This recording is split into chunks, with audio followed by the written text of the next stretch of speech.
ಎಲ್ಲರಿಗೂ ನಮಸ್ಕಾರ. ವಕ್ರತುಂಡ ಮಹಾಕಾಯ ಕೋಟಿ ಸೂರ್ಯ ಸಮಪ್ರಭಾ ನಿರ್ವಿಘ್ನಂ ಕುರು ಮೇ ದೇವ ಸರ್ವಕಾರ್ಯೇಷು ಸರ್ವದ.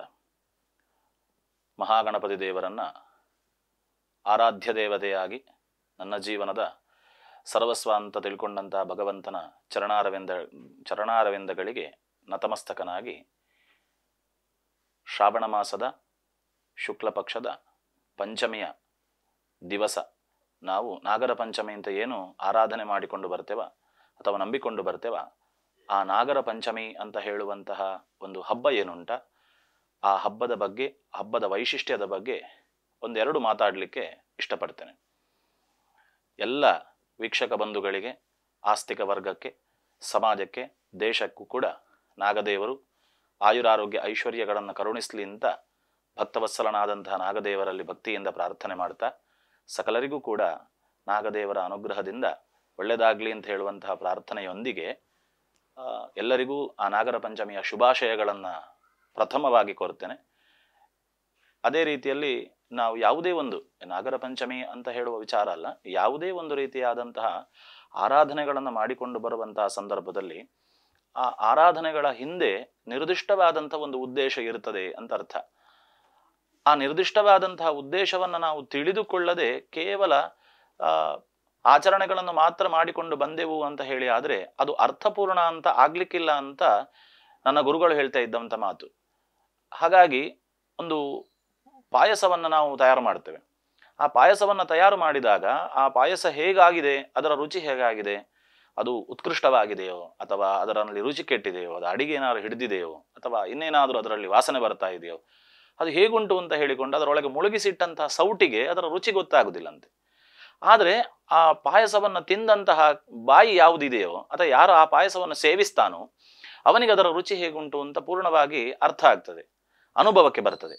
ಹಾಗೆಯೇ ನಾವು ಆ ಪಾಯಸದ ಸವಿಯನ್ನು ಸವಿಬೇಕಾದ್ರೆ ನಾವು ಬಡಿಸುವಂಥ ಸೌಟಾಗಬಾರ್ದು, ತಿನ್ನುವಂತಹ ಕೈ ಮತ್ತು ಬಾಯಿ ಆಗಬೇಕು ಅಂತ ಅರ್ಥ.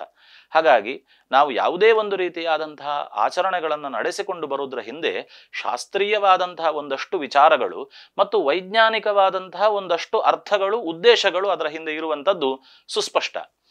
ಹಾಗಾಗಿ ಆ ವಿಶೇಷವಾದಂತಹ ಏನು ಆ ವಿಜ್ಞಾನಕ್ಕೆ ಯುಕ್ತವಾದಂತಹ ಅಥವಾ ವೈಜ್ಞಾನಿಕವಾದಂತಹ ಏನೆಲ್ಲ ಅರ್ಥಗಳಿರ್ತದೋ ಅದನ್ನು ನಾವು ತಿಳಿದುಕೊಳ್ಳುವುದರ ಮೂಲಕವಾಗಿ ಅದೇ ರೀತಿಯಲ್ಲಿ ಶಾಸ್ತ್ರೀಯವಾಗಿ ಅದಕ್ಕೆ ಏನು ಉದ್ದೇಶವನ್ನು ಹೇಳಿದ್ದಾರೆ ಅದನ್ನು ಎರಡನ್ನೂ ಕೂಡ ನಾವು ಉತ್ತಮವಾದಂಥ ರೀತಿಯಲ್ಲಿ ಅನುಸರಿಸಿಕೊಂಡು ಹೋಗುವುದರಿಂದಾಗಿ ಆ ಪ್ರತಿಯೊಂದು ಆಚರಣೆ ಆರಾಧನೆಗಳು ಕೂಡ ಅರ್ಥಪೂರ್ಣವಾಗ್ತದೆ ಅಂತ ಹೇಳಿದರೆ ಅತಿಶಯೋಕ್ತಿ ಆಗ್ಲಿಕ್ಕಿಲ್ಲ ಅಂತ ಅಂದುಕೊಳ್ತೇನೆ.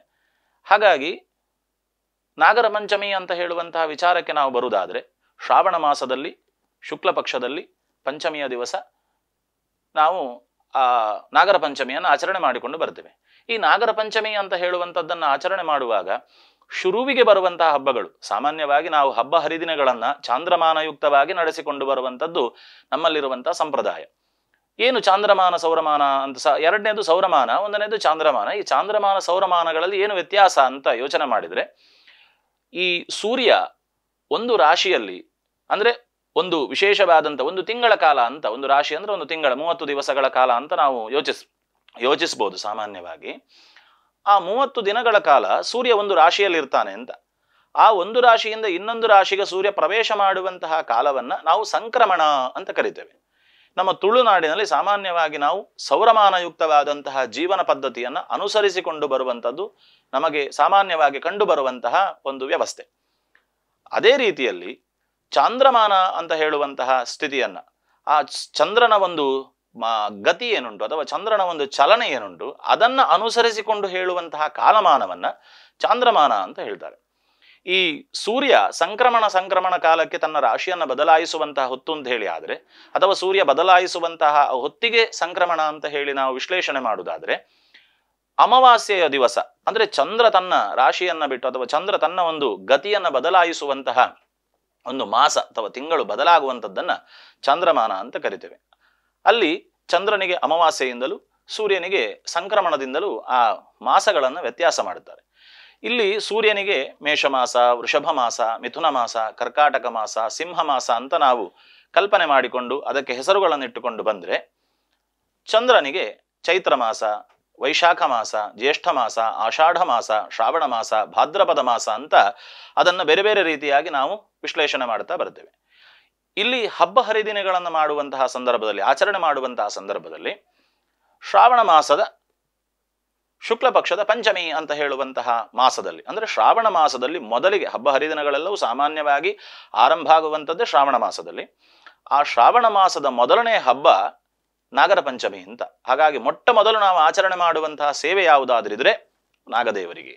ಹಾಗಾಗಿ ಯಾಕೆ ನಾಗದೇವರಿಗೆ ನಾವು ಮೊಟ್ಟ ಮೊದಲಾಗಿ ಆಚರಣೆ ಮಾಡ್ತೇವೆ, ಆರಾಧಿಸ್ತೇವೆ ನಾಗನನ್ನು ಅಂತ ಕೇಳಿದ್ರೆ, ನಾವು ಅಮ್ಮನ ಹೊಟ್ಟೆಯಿಂದ ಭೂಮಿಗೆ ಬರ್ತೇವಲ್ವಾ, ಈ ಅಮ್ಮನ ಹೊಟ್ಟೆಯಿಂದ ಭೂಮಿಗೆ ಬರುವಾಗ ನಮಗೆ ಯಾವ ಸಂಸ್ಕಾರವೂ ಇಲ್ಲ, ಒಂದು ಹೆಸರಿಲ್ಲ, ಒಂದು ವ್ಯವಸ್ಥೆ ಇಲ್ಲ. ಉಸಿರಾಟ ಮತ್ತು ಅಮ್ಮ ಕೊಟ್ಟಂತಹ ಅಮೃತ ಸಮಾನವಾದಂತಹ ಹಾಲು, ಇದಿಷ್ಟೇ ನಮ್ಮ ಆಹಾರ. ಆಯಾಸ ಆದಾಗ ನಿದ್ರೆ. ಹಾಗಾಗಿ ಇದಿಷ್ಟೇ ಮನುಷ್ಯನಿಗಿರುವಂಥದ್ದು ಹೊರತು ಕನಸಿನಲ್ಲಿ ಹೆದರಿಕೆ ಆದರೆ ಭಯ, ಅಳು, ಇದಿಷ್ಟೇ ಒಂದು ಮಗುವಿನ ಶೈಶಾವಸ್ಥೆ ಅಂತ, ಶಿಶುವಿನ ಅವಸ್ಥೆ ಇಷ್ಟೇ. ಹಾಗಾಗಿ ಅದನ್ನ ಶಾಸ್ತ್ರಕಾರರು ಹೇಳಿದ್ರು, ಆಹಾರ ನಿದ್ರಾ ಭಯ ಮೈಥುನಂಚ ಸಾಮಾನ್ಯಮೇತತ್ ಪಶುಭಿರ್ನರಾಣಂ ಜ್ಞಾನಂ ನರೇಣಾಂ ಅಧಿಕೋ ವಿಶೇಷೋ ಜ್ಞಾನೇನ ಹೀನ ಪಶುಭಿಸ್ ಸಮಾನ ಅಂತ. ಹಾಗಾಗಿ ನಾವು ಪಶು ಸಮಾನವಾದಂತಹ ರೂಪದಲ್ಲಿ ಒಂದು ಪ್ರಪಂಚಕ್ಕೆ ಒಬ್ಬ ಮನುಷ್ಯ ಬರ್ತಾನೆ ಅಂತ ಹೇಳಿ ಆದ್ರೆ ಅನಂತರ ಅವನಿಗೆ ಬೇಕಾದಂತಹ ಸಂಸ್ಕಾರಗಳನ್ನು ಕೊಡ್ತಾರೆ, ಆಚಾರ ವಿಚಾರಗಳನ್ನು ಕಲಿಸ್ತಾರೆ, ವಿದ್ಯಾಬುದ್ಧಿಗಳನ್ನು ಕೊಡ್ತಾರೆ. ಸಮಾಜವಾಗಿ ಒಂದು ಸಮಾಜದಲ್ಲಿ ಒಂದು ಸತ್ಪ್ರಜೆಯಾಗಿ ಆ ಮಗು ಬೆಳಿಲಿಕ್ಕೆ ಬೇಕಾದಂಥ ಎಲ್ಲ ವ್ಯವಸ್ಥೆಯನ್ನ ಪೋಷಕರು ನಮ್ಮನ್ನ ಆ ರೀತಿಯಾದಂಥ ವ್ಯವಸ್ಥೆಯಲ್ಲಿ ನಿಲ್ಲಿಸ್ತಾರೆ. ಅವ ಸಮಾಜದಲ್ಲಿ ಒಬ್ಬ ಸತ್ಪ್ರಜೆಯಾಗಿ ಬೆಳಿತಾನೆ ಅಂತ ಹೇಳುವಂಥದ್ದು ಅನುಭವ ವೇದ್ಯವಾದಂಥ ಮಾತು. ಹಾಗೆಯೇ ಇಲ್ಲಿ ನಾವು ಸಮಾಜದಲ್ಲಿ ಸತ್ಪ್ರಜೆಯಾಗಿ ಬೆಳೆದಂತಹ ಮನುಷ್ಯನಿಗೆ ಅವಶ್ಯಕವಾದಂತಹ ಕೆಲವೆಲ್ಲ ಪೂರಕವಾದಂತಹ ವ್ಯವಸ್ಥೆಗಳು ನಮಗೆ ಬೇಕು.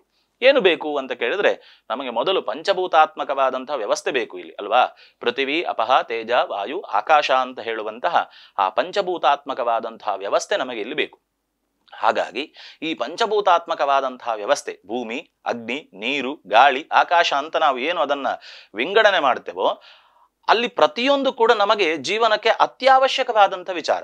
ಹಾಗಾಗಿ ಜೀವನದಲ್ಲಿ ಪ್ರತಿಯೊಂದು ಅವಶ್ಯಕವಾಗಿರುವಂತಹ ಆ ವ್ಯವಸ್ಥೆಯನ್ನ ಏನು ನಮಗೆ ಶುಲ್ಕರಹಿತವಾಗಿ ನಮಗೆ ಪುಷ್ಕಳವಾಗಿ ಅನುಭವಿಸುವಷ್ಟು ಒಂದು ಭಾಗ್ಯವನ್ನ ಈ ಪ್ರಪಂಚದಲ್ಲಿ ಕೊಟ್ಟಂತಹ ಆ ಒಂದು ವ್ಯವಸ್ಥೆ ಏನುಂಟ ಅದನ್ನ ನಾವು ದೇವರು ಅಂತ ಕರಿತಾ ಬರ್ತೇವೆ. ಹಾಗಾಗಿ ಅದನ್ನ ದೇವರು ಅಂತ ಹೇಳುವಂಥದ್ದನ್ನ ನಿಸ್ಸಂಶಯವಾಗಿ ನಾವು ಒಪ್ಪಿಕೊಳ್ತೇವೆ ಅಂತ ಹೇಳಿ ಆದಾಗ ಅದನ್ನ ಗೌರವಿಸುವಂಥದ್ದು ನಮ್ಮ ಆದ್ಯ ಕರ್ತವ್ಯ ಅಲ್ವಾ. ಹಾಗಾಗಿ ಅಂತಹ ಒಂದು ಶಕ್ತಿಯನ್ನ ನಾವು ಬೇರೆ ಬೇರೆ ರೀತಿಯಾದಂತಹ ಕಲ್ಪನೆಗಳಿಗೆ, ಉದಾಹರಣೆಗೆ ಒಂದು ಪಂಚಾಯತನ ಪೂಜಾ ಪದ್ಧತಿ ಅಂತ ಒಂದು ಶಂಕರಾಚಾರ್ಯರಿಂದ ಈಚೆಗೆ ಅವರು ಹಾಕಿಕೊಟ್ಟಂತ ಒಂದು ಮೇಲ್ಪಂಕ್ತಿ, ಆದಿತ್ಯಂ, ಅಂಬಿಕಾಂ, ವಿಷ್ಣುಂ, ಗಣನಾಥಂ, ಮಹೇಶ್ವರಂ ಅಂತ 5 ದೇವರನ್ನ ಆರಾಧನೆ ಮಾಡಿಕೊಂಡು ಬನ್ನಿ ಅಂತ. ನಾವು ಎಲ್ಲ ಏನು ನಾವು ನಮ್ಮ ಒಂದು ವ್ಯವಸ್ಥೆಗಳಲ್ಲಿ ಅಂದ್ರೆ ಹಿಂದೂ ಸಂಸ್ಕೃತಿಯಲ್ಲಿ ನಾವು ಏನು ಆರಾಧನೆಗಳನ್ನು ಮಾಡಿಕೊಂಡು ಬರ್ತೇವೋ ಈ ಎಲ್ಲ ನಾವು ಸಾಮಾನ್ಯವಾಗಿ ಹೇಳ್ತೇವೆ 33 ಕೋಟಿ ದೇವತೆಗಳು ಅಂತ. ಹಾಗಾಗಿ ಈ ಎಲ್ಲ ದೇವತೆಗಳ ಯಾವ ರೂಪವನ್ನು ಹಿಡ್ಕೊಂಡ್ರು ಕೂಡ ಈ 5ರ ಅಡಿಯಲ್ಲಿ ಬರ್ತದೆ. ಹಾಗಾಗಿ ಈ 5ಕ್ಕೂ ಕೂಡ ಸಂಬಂಧಪಟ್ಟಂತಹ ಒಂದು ವ್ಯವಸ್ಥೆ ಯಾವುದಾದ್ರೂ ಇದ್ರೆ ಅದು ನಾಗದೇವರು ಅಂತ ಲೆಕ್ಕ. ಸಾಮಾನ್ಯವಾಗಿ ಹೇಳ್ತಾರೆ, ಆಕಾಶಸ್ಯಾದಿಪೋ ವಿಷ್ಣು, ಅಗ್ನೇಶ್ಚೈವ ಮಹೇಶ್ವರಿ, ವಾಯುಸೂರ್ಯ, ಕ್ಷಿತೇರೀಶೋ, ಜೀವನಸ್ಯ ಗಣಾಧಿಪಃ ಅಂತ 5 ಪಂಚಭೂತಗಳಿಗೆ 5 ಅಧಿಪತಿಗಳನ್ನು ಹೇಳ್ತಾರೆ. ಆಕಾಶ ತತ್ವಕ್ಕೆ ವಿಷ್ಣು, ಅಗ್ನಿ ತತ್ವಕ್ಕೆ ದುರ್ಗಾ ಪರಮೇಶ್ವರಿ ಅಥವಾ ದೇವಿ, ಅದೇ ರೀತಿಯಲ್ಲಿ ವಾಯು ಅಂತ ಹೇಳುವಂತಹ ತತ್ವಕ್ಕೆ ಸೂರ್ಯ, ಕ್ಷಿತಿ ಅಂದ್ರೆ ಭೂಮಿಗೆ ಈಶ್ವರ, ಜೀವನಸ್ಯ ಗಣಾಧಿಪಃ ನೀರಿಗೆ ಗಣಪತಿ ಅಂತ ನಾವು ಕೇಳ್ತೇವೆ. ಹಾಗಾಗಿ ನಾಗದೇವರನ್ನ ನಾವು ಕಲ್ಪಿಸಿದ್ರೆ ಈ 5 ದೇವರುಗಳ ಸಂಪರ್ಕದಲ್ಲಿ ನಾಗದೇವರಿರುವಂಥದ್ದು ನಮಗೆ ಅನುಭವಕ್ಕೆ ಬರ್ತದೆ. ಕೇಳಿದ್ದೇವೆ ನಾವು ಕಥೆಯನ್ನ ಅಲ್ವಾ. ಆಕಾಶ ತತ್ವದಲ್ಲಿ ಹೇಗೆ ಏವ ಸೂರ್ಯಸ್ಯ ರಶ್ಮಿಷು ಅಂತ ಸರ್ಪ ಮಂತ್ರಗಳಲ್ಲಿ ಸರ್ಪ ಸೂಕ್ತದಲ್ಲಿ ಒಂದು ಮಂತ್ರ ಬರ್ತದೆ. ಹಾಗಾಗಿ ಸೂರ್ಯನಿಂದ ಬರುವಂತಹ ಒಂದು ರಶ್ಮಿಯ ಹೆಸರು ನಾಗ ಅಂತ ಒಂದು. ಎರಡನೆಯದಾಗಿ ವಿಷ್ಣು ಅಂತ ಹೇಳಿದ್ರೆ ಅನಂತ ಶಯನ ಅಂತ ನಾವು ದೇವರಿಗೆ ಕರಿತೇವೆ. ಹಾಗಾಗಿ ವಿಷ್ಣುವಿನ ಹಾಸಿಗೆ ನಾಗದೇವರು ಅಂತ ನಮಗೆ ಗೊತ್ತುಂಟು. ಈಶ್ವರನಿಗೆ ಆ ಕಂಠದಲ್ಲಿರುವಂಥವನು ನಾಗದೇವರು ಅಂತ ನಾವು ಒಪ್ಪಿಕೊಳ್ತೇವೆ. ದೇವಿಯ ಅಸ್ತ್ರಗಳಲ್ಲಿ ಸರ್ಪಾಸ್ತ್ರವು ಕೂಡ ಒಂದು ಅಂತ ನಾವು ಒಪ್ಪಿಕೊಳ್ತೇವೆ. ಅದೇ ರೀತಿಯಲ್ಲಿ ಗಣಪತಿಯ ಹೊಟ್ಟೆಯಲ್ಲಿ ನಾಗದೇವರನ್ನ ಅವನು ಕಟ್ಟಿಕೊಂಡಿದ್ದಾನೆ ಗಣಪತಿ ಅಂತ ಹೇಳುವಂಥದ್ದನ್ನು ನಾವು ಒಪ್ಪಿಕೊಳ್ತೇವೆ. ಹಾಗಾಗಿ ಇದೆಲ್ಲವಕ್ಕೂ ಕೂಡ ಪೂರಕವಾಗಿರುವಂತಹ ದೇವರು ನಾಗದೇವರು. ಹಾಗಾಗಿ ಈ ನಾಗರ ಪಂಚಮಿ ಅಂತ ಹೇಳುವಂಥದ್ದನ್ನ ಶುರುವಿಗೆ ಆರಾಧಿಸಿದಾಗ ದೇವರ ವಿಚಾರದಲ್ಲಿ ಒಂದು ಏನು ವೈಶಿಷ್ಟ್ಯ ಅಂತ ಕೇಳಿದ್ರೆ, ನಾವು ದೇವರನ್ನ ಆರಾಧನೆ ಮಾಡುವುದಕ್ಕೆ ಮುಂಚೆ ದೇವರನ್ನ ಆರಾಧಿಸಿಕೊಂಡು ಯಾರು ಆ ಜೀವನದಲ್ಲಿ ಉನ್ನತಿಯನ್ನು ಪಡ್ಕೊಂಡಿದ್ದಾರೋ ಅಥವಾ ಸಾರ್ಥಕತೆಯನ್ನು ಪಡ್ಕೊಂಡಿದ್ದಾರೋ ಅಂಥವರನ್ನ ಶುರುವಿಗೆ ಆರಾಧನೆ ಮಾಡ್ತೇವೆ ಅಂತ ಹೇಳುವಂಥದ್ದು ಲೆಕ್ಕ. ಹಾಗಾಗಿ ಅಂಥವನನ್ನ ಆರಾಧನೆ ಮಾಡಿ ದೇವಸ್ಥಾನಕ್ಕೆ ಹೋಗಬೇಕಾದ್ರೆ ಶುರುವಿಗೆ ಗರ್ಭಗುಡಿಗೆ ಅಥವಾ ಗರ್ಭಗುಡಿಯಲ್ಲಿರುವಂತಹ ದೇವರನ್ನ ನಾವು ನೋಡುವುದಿಲ್ಲ. ಆ ಗರ್ಭಗುಡಿಯಲ್ಲಿರುವಂತಹ ದೇವರನ್ನ ದರ್ಶಿಸುವುದಕ್ಕೆ ಮುಂಚೆ ನಾವು ಧ್ವಜಸ್ತಂಭ, ಮೆಟ್ಟಿಲು, ದ್ವಾರ, ಅದೇ ರೀತಿಯಲ್ಲಿ ತೀರ್ಥ ಮಂಟಪ, ಅದರ ನಂತರ ಆ ಮುಖ್ಯ ದ್ವಾರ, ಅದರ ನಂತರ ಒಳಗಿರುವಂತಹ ಗರ್ಭಗುಡಿ, ಈ ರೀತಿಯಾಗಿ ನಾವು ನೋಡಿಕೊಂಡು ಬರುವಂಥದ್ದು ಸಾಮಾನ್ಯ. ಹಾಗಾಗಿ ಇಲ್ಲಿ ನಾಗದೇವರನ್ನ ಆರಾಧನೆ ಮಾಡುವಂತಹ ಉದ್ದೇಶ ಏನು ಅಂತ ಕೇಳಿದ್ರೆ, ಉಳಿದಂಥ ಎಲ್ಲ ದೇವತೆಗಳ ಕಲ್ಪನೆಯಲ್ಲಿರುವಂತಹ ಆ 5 ದೇವರುಗಳ ಕಲ್ಪನೆಯಲ್ಲಿರುವಂತಹ ಮೂಲ ಇರುವುದು ನಾಗದೇವರಲ್ಲಿ. ಹಾಗಾಗಿ ಆ ನಾಗದೇವರು ಅಂತ ಹೇಳುವಂತಹ ಒಂದು ಅಪಾರವಾದಂತಹ ಶಕ್ತಿ, ಅದಕ್ಕೆ ಅನಂತ ಅಂತ ಹೇಳುದು, ಅಂತ್ಯ ಇಲ್ಲದವ ಅಂತ. ಹಾಗಾಗಿ ಅಂತಹ ನಾಗದೇವರನ್ನ ಆರಾಧಿಸುವುದರಿಂದ ಈ ಎಲ್ಲಾ ದೇವತೆಗಳ ಅನುಗ್ರಹವು ನಮಗೆ ಸಿಗ್ಲಿಕ್ಕೆ ಸಾಧ್ಯ ಅಂತ ಒಂದು ಮಾತು. ಎರಡನೆಯದಾಗಿ, ನಾವು ನಾಗರ ಪಂಚಮಿ ಅಂತ ಹೇಳುವಂಥದ್ದನ್ನ ಆರಾಧನೆ ಮಾಡಿಕೊಂಡು ಬಂದಾಗ ಆ ನಾಗದೇವರ ಅನುಗ್ರಹದಿಂದ ಮುಂದಕ್ಕೆ ಬರುವಂಥದ್ದು ಏನು ಅಂತ ಕೇಳಿದಾಗ, ನಾಗರ ಪಂಚಮಿ ಆದ ಮೇಲೆ ನಮಗೆ ಅಷ್ಟಮಿ ಬರ್ತದೆ, ಅಷ್ಟಮಿ ಆದ ನಂತರ ಚೌತಿ ಬರ್ತದೆ, ಚೌತಿ ಆದ ನಂತರ ನಮಗೆ ನವರಾತ್ರಿ ಬರ್ತದೆ, ಅನಂತರ ದೀಪಾವಳಿ ಬರ್ತದೆ. ಹೀಗೆ ಒಂದೊಂದೇ ಹಬ್ಬಗಳು ಅನಂತರ ಬರ್ತಾ ಹೋಗ್ತದೆ. ಅಂದ್ರೆ ಯಾವ ರೀತಿಯಲ್ಲಿ ಮುಖ್ಯ ದ್ವಾರದಲ್ಲಿ, ದೇವಸ್ಥಾನದ ಮುಖ್ಯ ದ್ವಾರದಲ್ಲಿರುವಂತಹ ಅಥವಾ ಮುಖ್ಯದ್ವಾರದ ಹತ್ತಿರದಲ್ಲಿ ಎದುರಿರುವಂತಹ ಆ ಗೋಪುರದ ಎದುರಿರುವಂತಹ ಧ್ವಜಸ್ತಂಭದಿಂದ ಮನುಷ್ಯ ಗರ್ಭಗುಡಿಯ ಒಳಗೆ ಪ್ರವೇಶ ಮಾಡ್ತಾನೋ, ಹಾಗೆಯೇ ನಾಗಾರಾಧನೆಯ ಮೂಲದಿಂದ ಮನುಷ್ಯ ಅವನ ಆಂತರ್ಯದಲ್ಲಿರುವಂತಹ ಪರಮಾತ್ಮನನ್ನ ದರ್ಶಿಸಲಿಕ್ಕೆ ಸಾಧ್ಯವಾಗ್ತದೆ ಅಂತ ಹೇಳುವಂತಹ ಒಂದು ಮೂಲ ತತ್ವವನ್ನ ನಾಗರ ಪಂಚಮಿ ನಮಗೆ ತಿಳಿಸಿಕೊಡ್ತದೆ ಅಂತ. ಇದು ನಾಗರ ಪಂಚಮಿಯ ಒಂದನೇ ವೈಶಿಷ್ಟ್ಯ. ಹಾಗಾಗಿ ಶ್ರೀಶಾಂಗ್ರಿ ಭಕ್ತಿಂ ಹರಿದಾಸದಾಸ್ಯಂ ಅಂತ ಹೇಳಿದ್ದಾರೆ. ನಾವು ಹರಿಯ ದಾಸರು ಯಾರಾಗಿದ್ದಾರೋ, ಅಂದ್ರೆ ಪರಮಾತ್ಮನ ದಾಸನು ಯಾರಾಗಿದ್ದಾರೋ ಅವನನ್ನ ಆರಾಧನೆ ಮಾಡಿದ್ರೆ ಪರಮಾತ್ಮನಿಗೆ ಸಂತುಷ್ಟನಾಗ್ತಾನೆ, ಪರಮಾತ್ಮ ಅವನಿಗೆ ಖುಷಿ ಆಗ್ತದೆ, ಅವನಿಗೆ ಸಂತೋಷ ಆಗ್ತದೆ ಅಂತ ಹೇಳುವಂಥದ್ದು ಹಿರಿಯರ ಮಾತು. ಹಾಗಾಗಿ ಆ ದೃಢಚಿತ್ತದಿಂದ ಪರಮಾತ್ಮನನ್ನ ಆರಾಧನೆ ಮಾಡುವಲ್ಲಿ ನಾಗದೇವರ ಆರಾಧನೆ ಶುರುವಿಗೆ ಅಂತ ನಾವು ತಿಳ್ಕೊಂಡಾಗೆ ಆಯ್ತು, ಒಂದನೇ ಮಾತು. ಎರಡನೆಯದೇನು ಅಂತ ಕೇಳಿದ್ರೆ, ನಾಗದೇವರು ಮೂಲತಃ ಕೃಷಿ ಕೈಂಕರ್ಯಗಳಿಗೆ ಅತ್ಯಂತ ಪ್ರೋತ್ಸಾಹ ಮತ್ತು ಪೋಷಣೆಯನ್ನ ಮಾಡುವಂತಹ ಒಂದು ದೇವರು, ಒಂದು ಶಕ್ತಿ. ಹಾಗಾಗಿ ಆ ನಾಗದೇವರನ್ನ ಆರಾಧನೆ ಮಾಡೋದ್ರಿಂದ ನಮಗೆ ನಾಗರ ಪಂಚಮಿ ಬರುವಂಥದ್ದು ಶ್ರಾವಣ ಮಾಸದಲ್ಲಿ. ಈ ಶ್ರಾವಣ ಮಾಸ ಅಂತ ಹೇಳಿದ್ರೆ ಹೆಚ್ಚು ಮಳೆ ಬೀಳುವಂಥದ್ದು, ಬೆಳೆಗಳೆಲ್ಲ ಮೇಲೆ ಬರುವಂಥದ್ದು, ಅಥವಾ ಉಳಿದಂತೆ ಆ ಬೆಳೆಗಳಿಗೆ ಸಂಬಂಧಪಟ್ಟಂತಹ ಅತಿವೃಷ್ಟಿ ಮತ್ತು ಅನಾವೃಷ್ಟಿ ಅಂತ ನಾವು ಕೇಳ್ತೇವೆ. ಅತಿವೃಷ್ಟಿಯಿಂದ ತುಂಬಾ ಮಳೆ ಬರುವಂಥದ್ದು, ಆಗ ರೈತರು ಸಾಮಾನ್ಯವಾಗಿ ಬೆಳೆದಂಥ ಬೆಳೆಗಳೆಲ್ಲ ನಾಶ ಆಗಿ ಹೋಗ್ತದೆ. ಅವರ ಬೆಳೆದಂತಹ ಬೆಳೆಗೆ ಪ್ರತಿಫಲ ಇಲ್ಲ ಅಂತ ಹೇಳಿದ್ರೆ ಮನುಷ್ಯನಿಗೆ ಅನ್ನ ಆಹಾರಕ್ಕೆ ಏನೊಂದು ವ್ಯವಸ್ಥೆ. ಹಾಗಾಗಿ ಅಲ್ಲಿ ತೊಂದರೆ ಒಳಗಾಗುವಂತಹ ಸಂದರ್ಭಗಳೇ ಹೆಚ್ಚು. ಇನ್ನು ಅನಾವೃಷ್ಟಿ ಅಂದ್ರೆ ಬಿತ್ತಿದಂತಹ ಬೀಜ ಮೇಲೆ ಬರಬೇಕಾದ್ರೆ ಸೂರ್ಯನ ಬೆಳಕು ಬೇಕು, ಅದೇ ರೀತಿಯಲ್ಲಿ ಮಳೆಯೂ ಬೇಕು. ಬೆಳೆದಂತಹ ಸಸಿಗೆ ಮಳೆ ಬೇಕಾದ್ರೆ ಅದು ಮೇಲೆ ಬರಲಿಕ್ಕೆ, ಮೊಳಕೆ ಹೊಡಿಲಿಕ್ಕೆ ಬಿಸಿಲು ಕೂಡ ಬೇಕು. ಇದೆರಡು ಕೂಡ ನಮಗೆ ಅವಶ್ಯಕ. ಹಾಗಾಗಿ ಇದು ಎರಡನ್ನೂ ಕೂಡ ಒಂದು ಹಂತದಲ್ಲಿ ಸುಧಾರಿಸಿಕೊಂಡು, ಕಾಲ ಕಾಲಕ್ಕೆ ಯಾವಾಗ ಮಳೆ ಬೇಕೋ, ಯಾವಾಗ ನಮಗೆ ಬಿಸಿಲು ಬೇಕೋ ಅದನ್ನು ಅದೇ ರೀತಿಯಲ್ಲಿ ಒದಗಿಸಿಕೊಂಡು ಆ ನೆಟ್ಟಂತಹ ನೇಜಿ ಏನುಂಟು ಅಥವಾ ನೆಟ್ಟಂತಹ ಒಂದು ಫಲ ಬರುವಂತಹ ಒಂದು ವ್ಯವಸ್ಥೆಗಳು ಏನುಂಟು, ನಮ್ಮ ಕೃಷಿ ಕೈಂಕರ್ಯಗಳು ಏನುಂಟು, ಅದಕ್ಕೆ ಪೂರಕವಾಗಿರುವಂಥ ಒಂದು ವ್ಯವಸ್ಥೆ. ಇನ್ನು ಆ ಪ್ರಕೃತಿ ಸಹಜವಾಗಿ ಬರುವಂಥ ಎಲ್ಲ ಅಸಮತೋಲನತೆ, ಈ ನಾವು ಸಾಮಾನ್ಯವಾಗಿ ಅನ್ಬ್ಯಾಲೆನ್ಸ್ ಅಂತ ಹೇಳ್ತೇವೆ. ಹಾಗಾಗಿ ಈ ಅಸಮತೋಲನ ಅಂತ ಹೇಳುವಂಥದ್ದು ಏನುಂಟು, ಅದನ್ನ ಅಂದ್ರೆ ಅದಕ್ಕೆ ಸಂಬಂಧಪಟ್ಟ ಕ್ರಿಮಿಕೀಟಗಳು ಇರ್ಬೋದು, ಆ ಬೆಳೆಯನ್ನು ಹಾಳು ಮಾಡಲಿಕ್ಕೆ ಬರುವಂತಹ ಬೇರೆ ಬೇರೆ ರೀತಿಯಾದಂತಹ ಪಕ್ಷಿಗಳು ಇತ್ಯಾದಿಗಳು ಇರ್ಬೋದು, ಅಥವಾ ಅದಕ್ಕೆ ಸಂಬಂಧಪಟ್ಟಂತ ಬೇರೆ ಬೇರೆ ರೀತಿಯಾದಂತಹ ವರ್ಗಗಳು, ಆ ಕೃಷಿಯನ್ನು ಹಾಳು ಮಾಡಲಿಕ್ಕೆ ಬರುವಂತಹ ಜೀವ ಸಂಕುಲ ಅಂತ ಒಂದೇ ಶಬ್ದದಲ್ಲಿ ಹೇಳುವುದಾದ್ರೆ, ಆ ಜೀವ ಸಂಕುಲ ವರ್ಗಗಳು ಅಂತ ಏನುಂಟ, ಅವುಗಳು ಯಾವುದನ್ನು ಹಾಳು ಮಾಡ್ತವೋ ಅದನ್ನೆಲ್ಲವನ್ನು ನಾಶಪಡಿಸಿ ನಮ್ಮ ಕೃಷಿಯನ್ನ ನಮ್ಮ ಕೈಗೆ ಸರಿಯಾದ ರೀತಿಯಲ್ಲಿ ದೊರಕುವಂತೆ, ಅಂದ್ರೆ ನಾವು ಮಾಡಿದಂತಹ, ನಾವು ನೆಟ್ಟಂತಹ ಒಂದು ಸಸಿ ಫಲ ಬಂದು ಆ ಫಲ ಸರಿಯಾದಂಥ ರೀತಿಯಲ್ಲಿ ನಮ್ಮ ಕೈಗೆ ಬರಬೇಕಾದ್ರೆ ಅದರ ಹಿಂದೆ ಇರುವಂತಹ ಅಗೋಚರವಾದಂತಹ ಅನುಗ್ರಹದ ಶಕ್ತಿಯೇ ನಾಗದೇವರು. ಇದು ನಾಗದೇವರ ವೈಶಿಷ್ಟ್ಯ. ಹಾಗಾಗಿ ಈ ನಾಗರ ಪಂಚಮಿಯನ್ನ ಆಚರಣೆ ಮಾಡುವಲ್ಲಿ ಇನ್ನೂ ಒಂದೇನು ಅಂತ ಕೇಳಿದ್ರೆ, ನಾಗ ಸಂಬಂಧವಾದಂತಹ ರೀತಿಯಲ್ಲಿ ನಾವು ಹೇಳ್ತೇವೆ ಸಾಮಾನ್ಯವಾಗಿ ಸರ್ಪದೋಷ, ನಾಗದೋಷ ಅಂತ ಹೇಳ್ತೇವೆ ನಾವು. ಹಾಗಾದ್ರೆ ಒಂದು ಬಹಳ ಚರ್ಚೆಯಲ್ಲಿರುವಂತ ಒಂದು ವಿಚಾರ ಏನು ಅಂತ ಕೇಳಿದ್ರೆ, ಸರ್ಪನಿಗೂ ನಾಗನಿಗೂ ಎಂತ ವ್ಯತ್ಯಾಸ ಅಂತ ಒಂದು ಚರ್ಚೆ ಬರ್ತದೆ. ಭಗವದ್ಗೀತೆಯಲ್ಲಿ ಸದೇವರು ಹಾಗೆ ಹೇಳಿದ್ದಾನೆ. ಏನು ಅಂತ ಕೇಳಿದ್ರೆ, ಅನಂತಾಶ್ಚಾಪಿ ನಾಗಾನಾಂ ಸರ್ಪಾಣಾಂ ಅಸ್ಮಿ ವಾಸುಕಿಹಿ ಅಂತ ಹೇಳಿದ್ದಾನೆ. ಹಾಗಾದ್ರೆ ನಾಗದೇವರಲ್ಲಿ ನಾನು ಅನಂತ, ಸರ್ಪಗಳಲ್ಲಿ ನಾನು ವಾಸುಕಿ ಅಂತ. ಹಾಗಾದ್ರೆ ಅವರು ಬೇರೆ ಬೇರೆ ಅಂತ ಆಯ್ತಲ್ಲ. ಹಾಗಾದ್ರೆ ಏನು ಸರ್ಪ ಅಂದ್ರೇನು, ನಾಗ ಅಂದ್ರೇನು, ನಮಗೆ ಒಂದು ಸಾಮಾನ್ಯ ಸಂಶಯ ಬರುತ್ತದೆ. ಹಾಗಾಗಿ ಹರಿದಾಡಿಕೊಂಡು ಹೋಗುವಂತಹ ಏನೆಲ್ಲ ಸರೀಸೃಪಗಳು ಉಂಟ, ಅರ್ಥಾತ್ ಬೆನ್ನೆಲುಬು ಇಲ್ಲದ್ದು ಅಂತ ನಾವೊಂದು ಹೇಳ್ಬೋದು. ಆ ಹರಿದಾಡಿಕೊಂಡು ಹೋಗುವಂತಹ ಏನೆಲ್ಲ ಇದು ವಸ್ತುಗಳು ಅಥವಾ ಜೀವಿಗಳುಂಟ ಅದಕ್ಕೆ ಸರ್ಪ ಅಂತ ಕರೀತಾರೆ. ಎರೆಹುಳು ಸರ್ಪವೇ, ಹಾಗಾಗಿ ಅದಕ್ಕೆ ಸರ್ಪಗಳು ಅಂತ ಹೇಳುವಂಥದ್ದು. ಇನ್ನು ಕಣ್ಣಿಗೆ ಕಾಣದೇ ಇರುವಂತಹ ರೀತಿಯ ಅನಂತವಾದಂತಹ ಶಕ್ತಿಗಳೇನುಂಟು ಭೂಮಿಯ ಒಳಗಡೆ ಅಂತ ಹೇಳ್ತೇವೆ, ಪಾತಾಳ ವಾಸಿನೇ ನಮಃ ಅಂತ ಹೇಳ್ತೇವೆ, ಅವನಿಗೆ ನಾಗ ಅಂತ ನಾವು ಹೇಳುವಂಥದ್ದು. ನಾಗರ ಕಲ್ಲು ಅಂತ ಹೇಳ್ತೇವೆ, ಸರ್ಪದ ಕಲ್ಲು ಅಂತ ಹೇಳುವುದಿಲ್ಲ ಅಲ್ವಾ. ನಾವು ಸಾಮಾನ್ಯವಾಗಿ ಇಲ್ಲಿ ಏನಾದರೂ ಒಂದು ನಾಗನ ಮೃತದೇಹವನ್ನು ನೋಡಿದ್ರೆ ಅದಕ್ಕೆ ಸರ್ಪ ಸಂಸ್ಕಾರ ಅಂತ ಹೇಳ್ತೇವೆ, ನಾಗ ಸಂಸ್ಕಾರ ಅಂತ ಹೇಳುವುದಿಲ್ಲ ನಾವು ಅಲ್ವಾ. ಹಾಗಾಗಿ ನಾಗರ ಕಲ್ಲಿಗೆ ನೀವು ತನು ಎರೆದು ಪೂಜೆ ಮಾಡಿ ಅಂತ ಹೇಳ್ತೇವೆ, ಸರ್ಪದ ಕಲ್ಲಿಗೆ ಅಂತ ಹೇಳುವುದಿಲ್ಲ ನಾವು. ಹಾಗಾಗಿ ಎರಡು ಶಬ್ದಗಳಲ್ಲಿ ನಮ್ಮಲ್ಲಿ ವ್ಯತ್ಯಾಸ ಉಂಟು. ನಾವು ಹೇಳುವುದಾದ್ರೆ ನಾಗಮಂಡಲ ಅಂತ ಹೇಳ್ತೇವೆ, ಸರ್ಪಮಂಡಲ ಅಂತ ಹೇಳುವುದಿಲ್ಲ. ಇದು ವ್ಯತ್ಯಾಸ ನಮ್ಮಲ್ಲಿರುವಂಥದ್ದು. ಹಾಗಾಗಿ ಈ ನಾಗ ಅಂತ ಹೇಳುವಂಥವ ಬಹುಶೀರ್ಷ ಅಂದ್ರೆ ತುಂಬ ತಲೆ ಇದ್ದವ ಅಂತ, 1 ಹೆಡೆ 2 ಹೆಡೆ 3 ಹೆಡೆ ಅನಂತವ, ಸಹಸ್ರವಕ್ತ್ರಂ ದ್ವಿಸಹಸ್ರ ದಿಕ್ವಂ ಅಂತ ನಾಗನನ್ನ ಪ್ರಾರ್ಥನೆ ಮಾಡ್ತಾರೆ.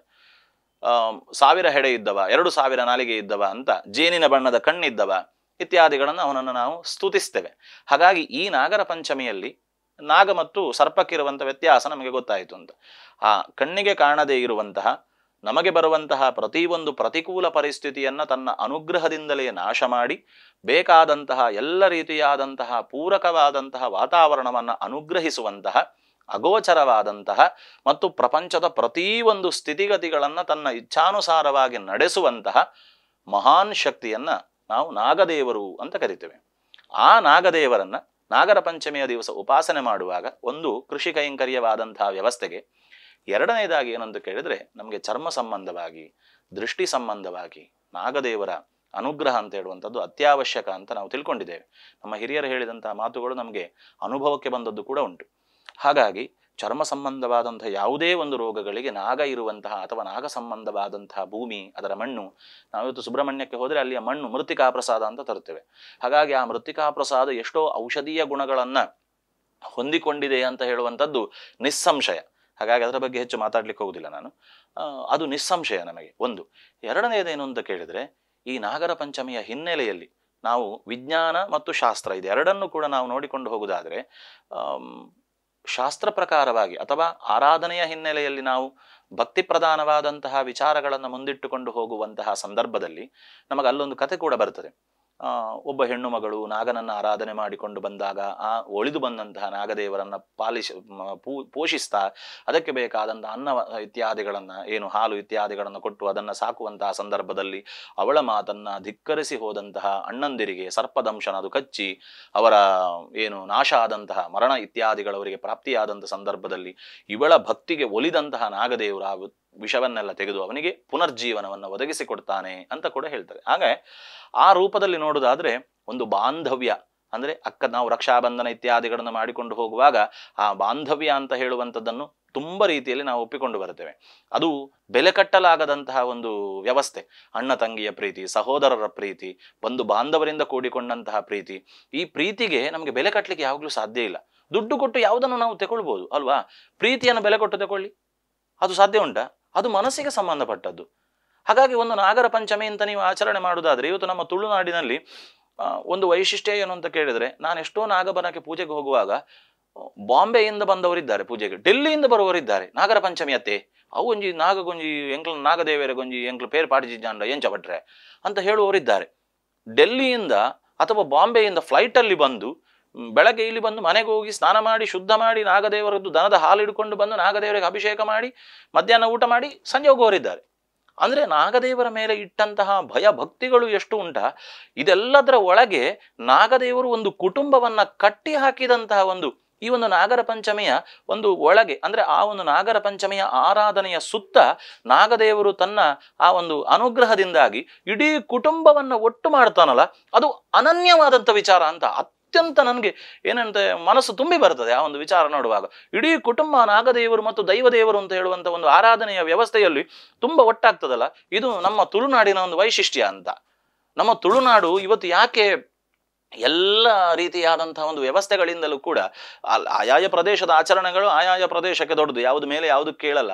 ಆದರೆ ನಮ್ಮ ಒಂದು ಮಣ್ಣಿನ ಅಥವಾ ನಾವು ವಾಸಿಸುವಂತಹ ನಮ್ಮ ಒಂದು ತುಳುನಾಡಿನ ಒಂದು ವಿಶೇಷವಾದಂತಹ ಒಂದು ಗತ್ತೇನು ಅಥವಾ ಅದರದ್ದೊಂದಾದಂತಹ ವೈಶಿಷ್ಟ್ಯ ಏನು ಅಂತ ಕೇಳಿದ್ರೆ, ಇದು ನಮಗೆ ತುಂಬ ಹೆಮ್ಮೆಯ ವಿಚಾರ.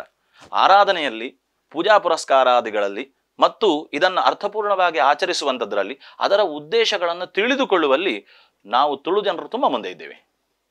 ಹಾಗಾಗಿ ಅದನ್ನ ಆ ಶಾಸ್ತ್ರ ಅಂತ ಹೇಳುವಂಥದ್ದು ಏನು ಒಂದು ಹೇಳಿಕೊಡ್ತದ ನಮಗೆ, ಅದನ್ನ ಮೀರಿ ನಾವು ಯಾವತ್ತೂ ಕೂಡ ಹೋಗ್ಲಿಲ್ಲ, ಹೋಗಬಾರದು ಕೂಡ. ಹಾಗಾಗಿ ಆ ನಾಗ ಅಂತ ಹೇಳುವಂತಹ ಒಂದು ಶಕ್ತಿ ಏನುಂಟು, ಅದು ಇಡೀ ಕುಟುಂಬವನ್ನ ತನ್ನ ಅನುಗ್ರಹದ ಒಂದು ನಾಗರ ಪಂಚಮಿ ಅಂತ ಹೇಳುವಂತಹ ಒಂದು ಆರಾಧನಾ ವ್ಯವಸ್ಥೆಯಲ್ಲಿ ಇಡೀ ಕುಟುಂಬವನ್ನ ಸುತ್ತಾಕಿ ನಿಂತಿದ್ದಾನೆ.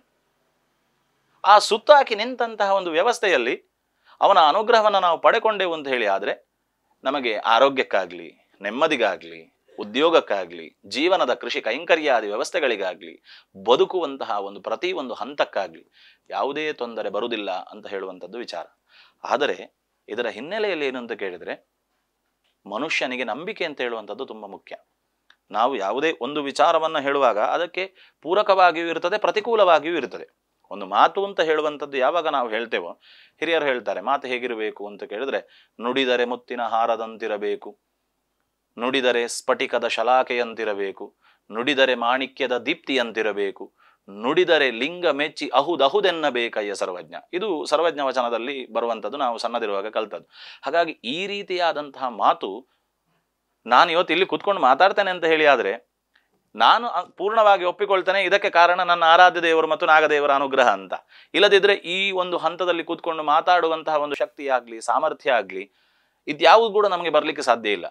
ಹಾಗಾಗಿ ಅವನ ಅನುಗ್ರಹ ಅಂತ ಹೇಳುವಂಥದ್ದು ಇಲ್ಲದೆ ತೇನ ವಿನಾ ತೃಣಮಪಿ ನಚಲತಿ ಅಂತ, ಅವನ ಅನುಗ್ರಹ ಇಲ್ಲದೆ ಒಂದು ಹುಲ್ಲುಗಡ್ಡಿ ಅಲ್ಲಾಡುವುದಿಲ್ಲ ಅಂತ ಹೇಳುವಂಥ ಮಾತು ಅಕ್ಷರಶಃ ಸತ್ಯ.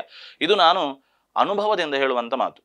ಹಾಗಾಗಿ ಈ ನಂಬಿಕೆ ಅಂತ ಹೇಳುವಂಥ ಮೂರನೇ ಹಂತಕ್ಕೆ ನಾವು ಬಂದೆವು. ಒಂದನೇದಾಗಿ ವೈಜ್ಞಾನಿಕವಾಗಿ ತಿಳಿದುಕೊಂಡು ಬಂದೆವು, ಎರಡನೇದಾಗಿ ಧಾರ್ಮಿಕವಾದಂತಹ ಹಿನ್ನೆಲೆಯಲ್ಲಿ ತಿಳಿದುಕೊಂಡು ಬಂದೆವು, ಮೂರನೇದಾಗಿ ನಂಬಿಕೆಯ ಹಂತಕ್ಕೆ ನಾವು ಬಂದೆವು. ಈ ನಂಬಿಕೆಯ ಹಂತದಲ್ಲಿ ನಾವು ಮಾತಾಡುವಾಗ ಪ್ರತಿಯೊಂದಕ್ಕೂ ಕೂಡ ನಿರ್ದಿಷ್ಟವಾದಂತಹ ಒಂದು ಗೌರವ ಅಂತ ಹೇಳುವಂಥದ್ದು ಅತ್ಯಂತ ಮುಖ್ಯ.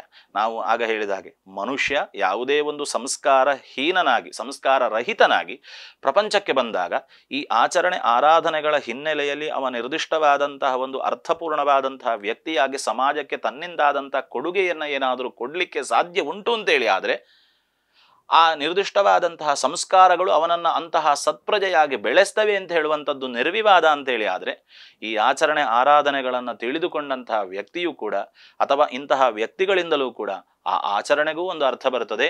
ಮತ್ತು ನಂಬಿಕೆ, ವಿಶ್ವಾಸ, ಪ್ರೀತಿ, ಶ್ರದ್ಧೆ ಇದರ ಮುಂದಿನ ಹಂತವೇ ಭಕ್ತಿ ಅಂತ. ಹಾಗಾಗಿ ಆ ಭಕ್ತಿ ಅಂತ ಹೇಳುವಂಥದ್ದು ಎಲ್ಲಿ ಉತ್ಪತ್ತಿ ಆಗ್ತದೋ ಅಥವಾ ಭಕ್ತಿ ಅಂತ ಹೇಳುವಂಥದ್ದು ಎಲ್ಲಿ ನಮಗೆ ಸೃಷ್ಟಿ ಆಗ್ತದೋ ಆ ಸೃಷ್ಟಿಯಾದಂಥ ಭಕ್ತಿಯನ್ನು ಭಗವಂತ ಇಷ್ಟಪಡ್ತಾನೆ ಅಂತ ಹೇಳುವಂಥದ್ದು ಸತ್ಯವಾಕ್ಯ. ಹಾಗಾಗಿ ನಾಗರ ಪಂಚಮಿಯ ಆರಾಧನೆಯನ್ನು ಮಾಡುವಾಗ ವೈಜ್ಞಾನಿಕವಾಗಿಯೂ ಅದರ ತಿಳುವಳಿಕೆ ಇರಲಿ, ಶ್ರದ್ಧಾಭಕ್ತಿ ವಿಶ್ವಾಸಪೂರ್ವಕವಾಗಿ ಧಾರ್ಮಿಕವಾಗಿ ಆದಂತಹ ಚಿಂತನೆಯೂ ಇರಲಿ, ನಂಬಿಕೆ, ಪ್ರೀತಿ, ವಿಶ್ವಾಸ ಇತ್ಯಾದಿಗಳು ಕೂಡ ಇರಲಿ. ಇದಿಷ್ಟು ಇದ್ದಾಗ ಇವತ್ತಿನ ವರ್ತಮಾನವನ್ನು ನಾವು ನೋಡಿದಾಗ ಸಾಮಾನ್ಯವಾಗಿ ನಾವು ಕೇಳುವಂಥ ವಿಚಾರಗಳನ್ನು ಎಷ್ಟೋ ಕಡೆ ನಾವು ನೋಡ್ತೇವೆ. ನಾಗನಿಗೆ ಸಿಮೆಂಟ್ ಕಟ್ಟೆ ಕಟ್ಟಿದ್ದಾರೆ, ಮರ ಕಟ್ಟಿದ್ದಾರೆ, ಇನ್ನೊಂದು ಮತ್ತೊಂದೆಲ್ಲ ನಾವು ಕೇಳ್ತೇವೆ. ಹೌದು, ವಿಚಾರಗಳಲ್ಲ ಅಂತ ನಾನು ಹೇಳುವುದಿಲ್ಲ, ನಾನು ಒಪ್ಪಿಕೊಳ್ತೇನೆ, ಕೆಲವು ವಿಚಾರಗಳು ಉಂಟು ಹಾಗೆ. ಆದರೆ ಎಲ್ಲವನ್ನು ಕೂಡ ವಿಜ್ಞಾನ ದೃಷ್ಟಿಯಿಂದಲೇ ನೋಡ್ಲಿಕ್ಕೆ ಆಗುದಿಲ್ಲ. ಕೆಲವು ಅನುಕೂಲತೆಗೋಸ್ಕರವಾಗಿಯೂ ಮಾಡಿರ್ಬೋದು, ಕೆಲವು ವ್ಯವಸ್ಥೆಗಳನ್ನು ಬೇರೆ ಉದ್ದೇಶಕ್ಕೋಸ್ಕರವಾಗಿಯೂ ಮಾಡಿರ್ಬೋದು. ಆದರೆ ಒಂದು ಕಳಕಳಿಯ ವಿನಂತಿ ಏನು ಅಂತ ಕೇಳಿದ್ರೆ, ಸಮಾಜದ ಮುಂದೆ ಒಂದು ಆಚರಣೆ ಅಂತ ಹೇಳುವಂಥದ್ದು ಅರ್ಥಪೂರ್ಣವಾದಾಗ ಪ್ರಕೃತಿಗೆ ಪೂರಕವಾಗಿಯೇ ನಾಗದೇವರ ಒಂದು ವ್ಯವಸ್ಥೆ ಇರಬೇಕು ಹೊರತು ಪ್ರಕೃತಿಗೆ ವಿರುದ್ಧವಾದ ರೀತಿಯಲ್ಲಿ ಆದಷ್ಟು ನಾವು ಹೋಗುವುದನ್ನು ಕಮ್ಮಿ ಮಾಡಬೇಕು. ಇದು ಒಂದು ಸಾಮಾನ್ಯ ವಿಚಾರ. ಅದೇ ರೀತಿಯಲ್ಲಿ ನಾಗನಿಗೆ ಸಂಬಂಧಪಟ್ಟಂತಹ ದೋಷಗಳು ಇತ್ಯಾದಿಗಳು ನಮಗೆ ಬಂದಾಗ ನಾವು ಏನು ಹೇಳ್ತೇವೆ ಅಂತ ಕೇಳಿದ್ರೆ, ಈ ಪರಿಹಾರಾದಿಗಳನ್ನು ಹೇಳುವ ಸಂದರ್ಭದಲ್ಲಿ ಕೂಡ ಎಷ್ಟೋ ಸಲ ಕಂಡು ಬರ್ತದೆ. ಅಂಡಾನಾಂ ಚರಗೆ ಕಿಶೋರ ಪಣಿನಾಂ ನಾಶೋಸುರೆ ದ್ವಂದ್ವಗೆ ಅಂತ ಬರ್ತದೆ. ಚರರಾಶಿ ಇತ್ಯಾದಿಗಳಲ್ಲಿ ನಾಗದೇವರು ಬಾಧಾರಾಶಿ ಇತ್ಯಾದಿಗಳಲ್ಲಿ ಉತ್ಪತ್ತಿಯಾದರು ಅಂತ ಹೇಳಿ ಆದರೆ ಪ್ರಶ್ನೆಯಲ್ಲಿ ಅಂಡಾನಾಂ ಸರ್ಪಾಂಡಗಳು ಅಂದರೆ ಸರ್ಪನ ನಾಗದೇವರ ಮೊಟ್ಟೆಗಳು ಇತ್ಯಾದಿಗಳು ನಾಶ ಆದಂಥದ್ದು. ಅದೇ ರೀತಿಯಲ್ಲಿ ಸರ್ಪಕ್ಕೆ ಸಂಬಂಧಪಟ್ಟಂತಹ ಒಂದು ಕಿಶೋರಪಣಿ ಅಂದರೆ ಚಿಕ್ಕ ಚಿಕ್ಕ ನಾಗನ ಮರಿಗಳಿಗೆ ತೊಂದರೆಯಾದದ್ದು. ಹೀಗೆ ಬೇರೆ ಬೇರೆ ರೀತಿಯಾದಂತಹ ಅಥವಾ ಭೂಮಿ ಸಂಬಂಧವಾಗಿ ನಾಗನ ಮರಮಟ್ಟುಗಳು ಇತ್ಯಾದಿಗಳು ನಾಶ ಆದದ್ದು. ಇದೆಲ್ಲ ನಾಗನ ಬಾಧೆ ಆಗ್ತದೆ ಅಂತ ಹೇಳಿ ಕಂಡು ಬರುವಾಗ ಹಾಗಾದರೆ ಮರ ಕಡಿಯುವಂಥದ್ದು ತಪ್ಪು ಅಂತ ಹೇಳುವಂಥದ್ದು ನಾವು ಒಪ್ಪಿಕೊಳ್ಬೇಕಲ್ವ. ಹಾಗಾಗಿ ನಮಗೆ ಕಷ್ಟ ಸಾಧ್ಯ ಆಗ್ಬೋದು. ಗದ್ದೆ ಉಣಿ ಓಣಿನಲ್ಲೆಲ್ಲ ನಾವು ಹೋಗ್ಬೋದು, ಕೈಕಾಲಿಗೆಲ್ಲ ಕೆಸರಾಗಬಹುದು, ಅಥವಾ ಬೇರೆ ಬೇರೆ ರೀತಿಯಲ್ಲಿ ಕಷ್ಟ ಕಾರ್ಪಣ್ಯಗಳು ನಮಗೆ ಬರ್ಬೋದು. ವರ್ಷಕ್ಕೆ ಒಂದು ದಿವಸ ನಾವು ನಮ್ಮನ್ನು ಪ್ರತಿಯೊಂದು ದಿವಸವೂ ಕೂಡ ಪಾಲನೆ ಪೋಷಣೆ ಮಾಡುವಂತಹ ಅನಂತನಾದಂತಹ ನಾಗದೇವರ ಸೇವೆಯಲ್ಲಿ ವರ್ಷಕ್ಕೆ ಒಂದು ದಿವಸ ನಾವು ಕಷ್ಟಪಡುವುದರಲ್ಲಿ ಕೂಡ ಒಂದು ಸುಖ ಉಂಟು ಅಂತ ನಾನು ಹೇಳಲಿಕ್ಕೆ ಇಷ್ಟಪಡ್ತೇನೆ.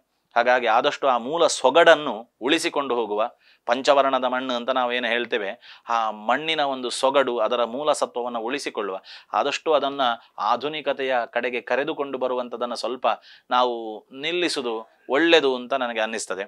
ಇನ್ನೂ ಏನು ಅಂತ ಕೇಳಿದ್ರೆ, ರಾಹೋ ಬಾಧಕ ಷಷ್ಟರಂಧ್ರಕಗತೆ ಕಾರ್ಯೋ ಬಲಿಪ್ರೀತಯೇ ಲಗ್ನಸ್ತೇಜ ಸುಧಾಪಯೋ ವಿತರಣಂ ಗಾನಕ್ರಿಯಾ ಚಾಸ್ತಗೆ ವೇಶ್ಮಸ್ತೆ ಕಲು ಚಿತ್ರಕೂಟಕರಣಂ ನೃತ್ಯಕ್ರಿಯಾರಿಫ್ಪಗೆ ಸ್ಥಾನೇಸ್ತೆ ಶ್ವಭಿಭೋಗಿನಾಂ ಪ್ರತಿವಿಧಿ ಬಾಧೋಚ್ಯತಾಂ ಭೋಗಿನಾಂ ಅಂತ ನಮಗೆ ಜ್ಯೋತಿಷ್ಶಾಸ್ತ್ರ ಹೇಳಿಕೊಡ್ತದೆ. ಒಂದು ನಾಗದೇವರಿಗೆ ಸಂಬಂಧಪಟ್ಟಂತಹ ದೋಷಗಳು, ತಾಪತ್ರಯಗಳು ನಮಗೆ ಬಂದಾಗ ನಾವು ಏನು ಮಾಡ್ಬೋದು ಅಂತ ಕೇಳಿದಾಗ, ಯಾವುದೇ ಒಂದು ಆಚರಣೆ ಆರಾಧನೆಗಳಲ್ಲಿ ಪರಿಹಾರಾದಿಗಳನ್ನು ಮಾಡುವಲ್ಲಿ ನಮಗೇನು ಬೇಕು ಅಂತ ಕೇಳಿದ್ರೆ, ಇವತ್ತು ನಾವು ಎಲ್ಲಿ ತಪ್ಪಿದ್ದು ಅಂತ ಕೇಳಿದ್ರೆ, ಯಾಕೆ ಈ ಮಾತು ಹೇಳ್ತೇನೆ ಅಂತ ಕೇಳಿದ್ರೆ, ನಾವು ಯಾವುದೇ ಆರಾಧನೆ ಆಚರಣೆಗಳನ್ನು ಪ್ರೀತಿಪೂರ್ವಕವಾಗಿ ಮಾಡಬೇಕು ಅಂತ. ಭಕ್ತಿ ಬೇಕು ಎಲ್ಲಿಂದ ಕೇಳಿದ್ರೆ ಪ್ರೀತಿಪೂರ್ವಕವಾದಂಥ ಭಕ್ತಿ ಅಂತ. ಹೆದರಿ ದೇವರನ್ನ ಆರಾಧನೆ ಮಾಡುವುದಲ್ಲ. ನಂಗೇನೋ ತೊಂದರೆ, ನಾಗದೇವರ ಪೂಜೆ ಮಾಡಿದ್ರೆ ನಂಗೇನೋ ತೊಂದರೆ ಆಗ್ತದೆ ಅಂತ ನಾಗದೇವರ ಪೂಜೆ ಮಾಡುವುದಲ್ಲ. ನನ್ನ ನಾಗದೇವರು ಅಂತ ಹೇಳುವಂಥ ಪ್ರೀತಿಯಿಂದ ಅವನನ್ನು ಆರಾಧನೆ ಮಾಡಿ ಅವ ಅನುಗ್ರಹ ಮಾಡುವಂಥ ರೀತಿಯೇ ಬೇರೆ ಆಗ್ತದೆ. ಹಾಗಾಗಿ ಕೃಷ್ಣ ಬರಲಿ ಅಂತ ಏನು ಬೆಣ್ಣೆಯನ್ನು ತೆಗೆದಿಟ್ಟಿದ್ರಂತೆ ಗೋಪಿಕೆಯರು, ಅದು ಎತ್ತರದಲ್ಲಿ ಇಟ್ಟಿದ್ರಂತೆ. ಯಾಕೆ ಎತ್ತರದಲ್ಲಿ ಇಡ್ತಾರೆ ಅಂತ ಕೇಳಿದ್ರೆ, ಅದನ್ನು ತೆಗೆಯುವಷ್ಟು ಹೊತ್ತು ಕೃಷ್ಣ ಭಂಗ ಬಂದು ಕಷ್ಟಪಟ್ಟು ಅದನ್ನು ತೆಗೆಯುವಷ್ಟು ಹೊತ್ತು ನಮ್ಮ ಮನೆಯಲ್ಲಿ ಇರಲಿ, ಅವನನ್ನು ನೋಡುವ ನಾವು ಅಂತ ಹೇಳುವಂಥ ಒಂದು ಆಸಕ್ತಿ. ಕೃಷ್ಣದೇವರು ನಮ್ಮ ಮನೆಯಲ್ಲಿ ಹೆಚ್ಚು ಹೊತ್ತಿದ್ದಾನೆ ಅಂತ ಹೇಳುವಂಥದ್ದನ್ನು ನಾವು ಅನುಭವಿಸಬೇಕು, ಆ ಸುಖ ಆ ಸಂತೋಷ ನಮಗೆ ಬೇಕು ಅಂತ ಹೇಳುವ ಉದ್ದೇಶದಿಂದ ಎತ್ತರದಲ್ಲಿ ಇಡ್ತಿದ್ರಂತೆ ಅವರು ಬೆಣ್ಣೆಯನ್ನು. ಕೈಗೆ ಸಿಕ್ಕಾಗಿ ಇಟ್ಟರೆ ಕೂಡಲೇ ಬಂದು ತಗೊಂಡು ಹೋಗುದಿಲ್ಲ ಅವನು. ಇದು ಮೂಲ ಉದ್ದೇಶ ಅಂತ. ಹಾಗೆ ನಾಗದೇವರ ಆರಾಧನೆ ಮಾಡುವಾಗ ಅವನ ಮೂಲ ವ್ಯವಸ್ಥೆಯನ್ನು ನಾವೇನು ನಂಬಿಕೆ, ಶ್ರದ್ಧೆ, ವಿಶ್ವಾಸದಿಂದ ಆರಾಧನೆ ಮಾಡಿಕೊಂಡು ನಮ್ಗೆ ಎಷ್ಟು ಸಾಧ್ಯವೋ ಅಷ್ಟು. ಈಗ ಸಾಮಾನ್ಯವಾಗಿ ರಾಹೋ ಬಾಧಕ ರಾಗದೇವರು ನಮಗೆ, ನಾಗದೇವರು ಬಾಧೆಯಲ್ಲಿ ಇತ್ಯಾದಿಗಳಲ್ಲಿ ಇದ್ದಾನೆ ಅಂತ ಹೇಳಿದ್ರೆ ಅದಕ್ಕೆ ಸಣ್ಣದಾದಂಥ ಪರಿಹಾರ ಹೇಳಿದ್ದಾರೆ. ಏನು ಮಾಡಬೇಕು? ನಮಗೆ ಎಷ್ಟು ಶಕ್ತಿ ಉಂಟು ಅಷ್ಟೇ ಆರಾಧನೆ ಮಾಡಬೇಕು, ಅಷ್ಟೇ ಅದರಲ್ಲಿ ನಮಗೆ ವ್ಯವಸ್ಥೆಗಳನ್ನು ಮಾಡಿಕೊಂಡು ಹೋಗಬೇಕು. ಏನೋ ಎಲ್ಲ ಮಾಡಿ ಊರು ತುಂಬ ಸಾಲ ಮಾಡಿ ನಾವು ಬೇಕಾದಂತಹ ದೇವರ ಆರಾಧನೆ ಮಾಡಿ ಅಂತ ಯಾವ ದೇವರು ಹೇಳಿಲ್ಲ. ನಮಗೆ ಮುಖ್ಯವಾಗಿ ಬೇಕಾದ್ದೇನು ಅಂತ ಕೇಳಿದ್ರೆ ಭಕ್ತಿ. ಅದನ್ನು ಒತ್ತಿ ಹೇಳಲಿಕ್ಕೆ ಇಷ್ಟಪಡ್ತೇನೆ ನಾನು. ಇವತ್ತಿನ ಸಮಾಜದಲ್ಲಿ ನಾವು ಭಕ್ತಿಯಿಂದ, ಶ್ರದ್ಧೆಯಿಂದ, ವಿಶ್ವಾಸದಿಂದ, ಅಚಂಚಲವಾಗಿ, ಚಂಚಲತೆ ಇಲ್ಲದೆ ಅನನ್ಯವಾಗಿ ಭಗವಂತನನ್ನು ಆರಾಧನೆ ಮಾಡಿದರೆ ಅವ ಅನುಗ್ರಹ ಮಾಡೋದು ಖಂಡಿತ. ಇದು ನಮಗೇನಾಗಿದೆ ಇವತ್ತು ಅಂತ ಕೇಳಿದ್ರೆ, ವಿಶ್ವಾಸ ಉಂಟು ಪೂರ್ತಿ ಉಂಟ ಅಂತ ಹೇಳಿಲ್ಲ. ನಾಗದೇವರ ಕೊಂಚ ಪರಕೆ ಬಂತೆ, ಹೆಂಗೆ ಮಗ ಕೊಂಚ ಮದ್ಮೆ ಆವಡು, ನಾಗದೇವರ ಕೊಂಚ ಪರಕೆ ಬಂತೆ, ಈ ವರ್ಷ ಆಂಡಾಂಡು ಈ ಜಂಡು ಪಕ್ಕದಾದ ಮನ್ಪನು ತೂವಡು ಅಂತ. ನಮ್ಮ ಆ ದಾದ ಮನ್ಪನು ತೂವಡು ಅಂತ ಹೇಳುವಂಥ ಮಾತು ಬರಬಾರದು ನಮ್ಮಲ್ಲಿ. ನಾಗದೇವರಿಗೆ ಒಂಜಿ ಪ್ರಾರ್ಥನೆ ಮಂತದೆ, ಎನ್ನ ನಾಗದೇವರು ನಡುಪುಡಾದು ಕೊರಪೇರೆ ಎಂಕ ಧೈರ್ಯ ಉಂಡು ಅಂತ ಹೇಳುವ ಮಾತು ನಮ್ಮಲ್ಲಿ ಬಂದರೆ ಅದು ವಿಶ್ವಾಸ, ಅದು ನಂಬಿಕೆ, ಅದು ಶ್ರದ್ಧೆ, ಅದು ಭಕ್ತಿ. ಹಾಗಾಗಿ ಇದು ನಮಗೆ ಬೇಕು ಅಂತ ಹೇಳುವಂಥದ್ದು ಮೂಲಾರ್ಥ ಒಂದು. ಎರಡನೇದಾಗಿ ರಾಹೋ ಬಾಧಕ ಷಷ್ಟರಂಧ್ರಕತೆ ಕಾರ್ಯೋ ಬಲಿಪ್ರೀತ ಅಂತ 6 ಮತ್ತು 8ನೇ ಮನೆಗಳಲ್ಲಿ ನಾಗದೇವರು ಬಾಧಾರಾಶಿ ಇತ್ಯಾದಿಗಳಲ್ಲಿ ಬಂದರೆ ಬಲಿ ಮಾಡಿ, ಏನು ಬಲಿ? ಆಶ್ಲೇಷ ಬಲಿ ಇತ್ಯಾದಿಗಳನ್ನು ಮಾಡಿ ಅಂತ ನಮಗೆ ಜ್ಯೋತಿಷಾಸ್ತ್ರ ಮಾರ್ಗದರ್ಶನ ಮಾಡ್ತದೆ. ಲಗ್ನಸ್ತೇಜ ಸುಧಾಪಯೋಹೋ, ಸುಧಾಪಯ ಅಂತ ಹೇಳಿದ್ರೆ ಏನು?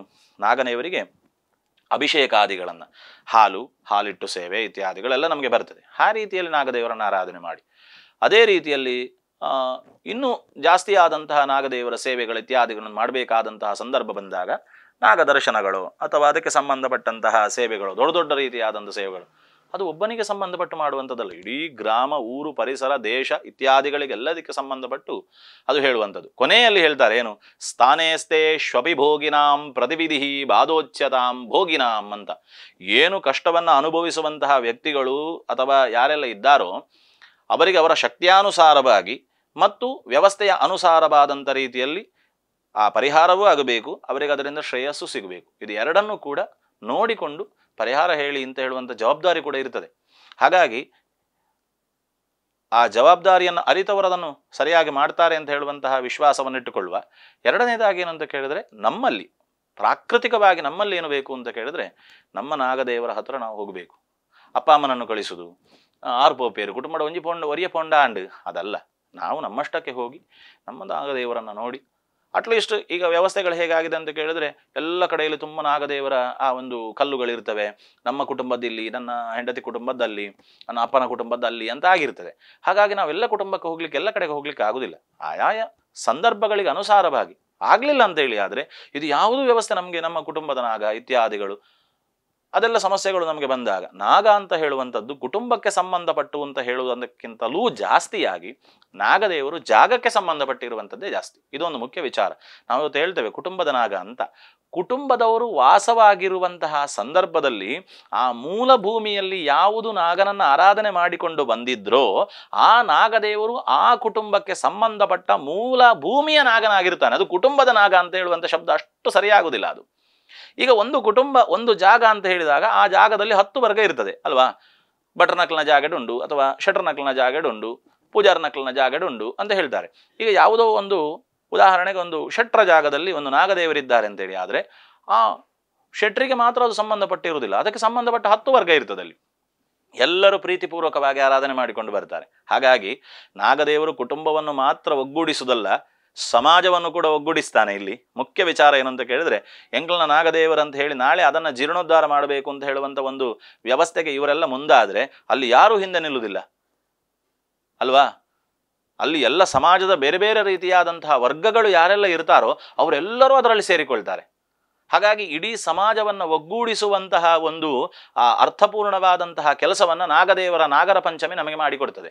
ಹಾಗಾಗಿ ನಮ್ಮ ಹಿರಿಯರು ಮಾಡಿದಂತಹ ಕೆಲಸ ಎಷ್ಟು ಅರ್ಥಪೂರ್ಣ ಅಂತ ನಾವು ಈ ಹಿನ್ನೆಲೆಯಲ್ಲಿ ಅರ್ಥ ಮಾಡಿಕೊಳ್ಬೋದು ಅಲ್ವಾ. ಸಮಾಜವನ್ನ, ಪರಿಸರವನ್ನ ಮತ್ತು ನಮಗೆ ಬೇಕಾದಂತಹ ಶಾರೀರಿಕವಾದಂತಹ ವ್ಯವಸ್ಥೆಯನ್ನ, ಮಾನಸಿಕವಾದ ನೆಮ್ಮದಿಯನ್ನ, ಸಂತೋಷವನ್ನ, ಸಂತೃಪ್ತಿಯನ್ನ, ಸುಖವನ್ನ, ಬಾಕಿ ಲೌಕಿಕವಾಗಿ ನಾವು ಕೇಳುವುದಾದ್ರೆ ಆಯುರಾರೋಗ್ಯ ಐಶ್ವರ್ಯ ಆದಿಗಳನ್ನ ಏನೆಲ್ಲ ನಮಗೆ ಬೇಕಾ, ಇದರೊಂದಿಗೆ ಪ್ರಪಂಚವನ್ನ ಮತ್ತು ಸಮಾಜವನ್ನ ಇದೆರಡನ್ನೂ ಕೂಡ ಕಟ್ಟಿಕೊಡುವಂತಹ ಒಂದು ಶಕ್ತಿಯನ್ನ ನಾಗದೇವರು ಮಾಡ್ತಾರೆ ಅಂತ.